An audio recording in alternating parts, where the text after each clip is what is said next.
Parva Roma. I did not know if I'd be able to get back into this game, especially considering this is like our third try at a series, but yeah, I 100% can and am. This is such a fun campaign so far.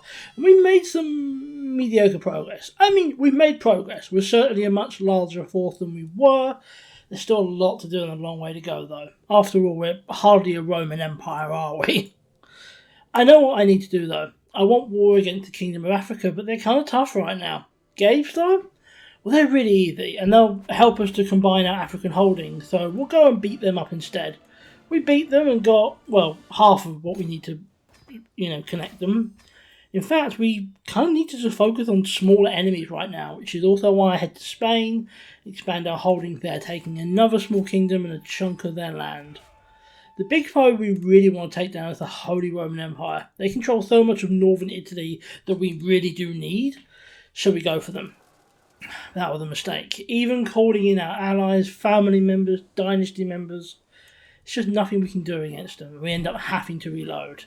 Instead, we decide to let our anger out on another little Spanish kingdom. But tragedy strikes as we do and our wife dies. Naturally, we immediately remarry again, securing a nice alliance with Hungary and the birthplace of our Hungarian territories, but that's not so much till later. And the war in Spain is long, too long. As it's happening, a war is declared against us by the Kingdom of Africa, and then our allies want us to help fight them with 2 more. Good news is we finally secure these territories. Those wars do end up sorting themselves out, thankfully, and they lead to us going back to Africa and taking the last piece of Gabe's. Gotta unite those territories after all. That war was a bit of a nightmare though. Turns out, while they're tiny, their allies are massive.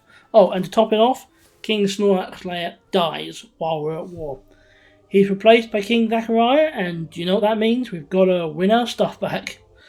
We're actually a fraction of the size we were, but regardless, we continue our fight against Gabe and actually win, which helps a bit. There's also a war in Hungary to take a tiny bit of our territory, but we just back out of that one, because we've got a fair bit there. I don't really know why. I think it's to do with King Snorlax's wife. We want to take down Sardinia and Corsica, because we have a claim to the whole kingdom, and they have most of our old Italian lands, but that is easier said than done. I do realise, however, I have a bunch of children I haven't married off yet. These alliances help make me more powerful, but we don't go after them yet. We instead go after the other kingdom, Valencia. Our Spanish colonies have become that kingdom, and we take it back with very little effort. Well, we take back half of that kingdom. The kingdom literally splits in half as we're conquering it, but hey, it's a start at least. I would like to stop losing all my territories every time a king dies though, so I start looking into how to change those laws, but it's impossible, or at least it is right now. I managed to get everyone to agree, but I lack the know-how, or my culture lacks the know-how of doing that, and apparently the king's current culture, Hungarian, don't ask, can't even do it anyway. Oh, and I can't work out how to change my culture to Sicilian or Italian or change the location of the capital. If you know, then please help, because I've looked this up online. I can't figure this out. I'm clueless. Oh well, if we can't do that, we'll see the territory back. To war! All house members, dynasty members and allies that can be called in are, and we march into Sardinia and Corsica. It's a long and difficult war, and the Crusades begin halfway, but we eventually take Siena and the kingdom. Our territory is mostly back, and we inherited a war with Africa at the same time, but we managed to beat them back. With those wars won, we send our troops to fight in the Crusades, and in the process I become possessed. I guess that's the thanks I get from God, huh? The Crusades actually won though, which rarely happens, and our beneficiary, a member of the DePixel family, becomes the Queen of Syria. We actually have the ability to change to playing as her or stay as we are, but we'll stay as we are. She's a nice little ally, but we don't really want to play as Syria, do we? We're the Roman Empire, not the Syrian Empire. And next we get a ton of disasters. I decide to go to war against the Holy Roman Empire, possibly an okay idea, until the point that the Byzantine Empress declares war on us. I mean, look at the size of that thing. There's no way we can win that war. It's simply impossible, especially going into another war, as we are. We are fighting 2 empires at once. I have to reload. I have no choice. This time, instead of warring against the Holy Roman Empire, I make nice with the Byzantines, sending her a gift and attempting to sway her. After another failed war with Africa, we don't need to talk about that. I just continue expanding into the tiny little kingdoms of Spain. A couple fall quite easy, and leads to a nice bit of expansion. And we continue doing that. We get an impressive chunk of territory before going to war against Africa again.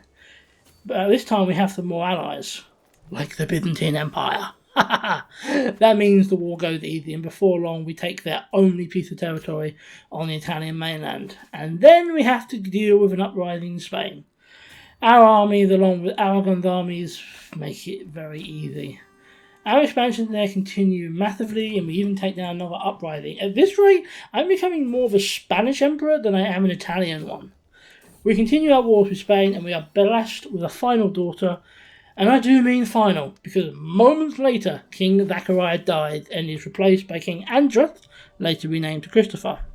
And once more we lose land, but not as much as I expected to, so that's the start.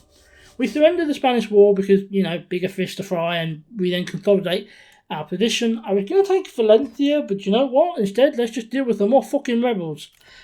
We marry into the Byzantine Empire again to strengthen our position, even if it is a bit of a questionable marriage, and the rebels are put down easy. Now it's the war against Valencia, and this should be easy. We have the biggest empire in the world helping us after all, and we do take Valencia. We end up with more problems though. Another rebellion against us, and then our own brother declares war to seize Parva Roma. Once Valencia is finally taken, we turn our attention to him, but by the time we arrive, it's already too late. By the time we arrive, he's won. He's taken the Parva Roma. And by God were we lucky. By bloody God were we lucky. Yes, he took our kingdom, but we just took the kingdom of Valencia, and that means we get to keep that. That means we're not out of this yet, not by a long shot. We rename ourselves to the Parva Roma in Exile, since that is what we are, but we can't go to war with him yet due to the truce. It's a shame. I was ready to bring down the might of both the Byzantine and the Holy Roman Empire on him, but we cannot do that yet. For now, I just expand territories, first in Africa and then Spain, and then we have our revenge. We don't have the Byzantines anymore, but we have more than enough from the Holy Roman Empire. Now we go to war, we call everyone in, and it wasn't even a contest. The war is long, but it isn't difficult. Eventually, we get it back. We get back what was rightfully ours, and should have always been ours. Our expansion continued until, guess what? Another king dies. We now have King Zachariah II on the throne. And we've lost very little territory this time around. Works for me. We change our name and colour back at last, but this time we go for Roma, not Parva Roma, because Parva Roma means Little Rome. We ain't so little anymore. King Zachariah II continues well into his old age seizing land, and I mean, just look at him. And isn't this a great place to leave it? I mean, Zachariah II is already old. He came to the throne at 51. But he only has one child, which means he should get everything. And who knows, maybe that son will finally be the one to declare an empire. All I know is, I'll see you next time.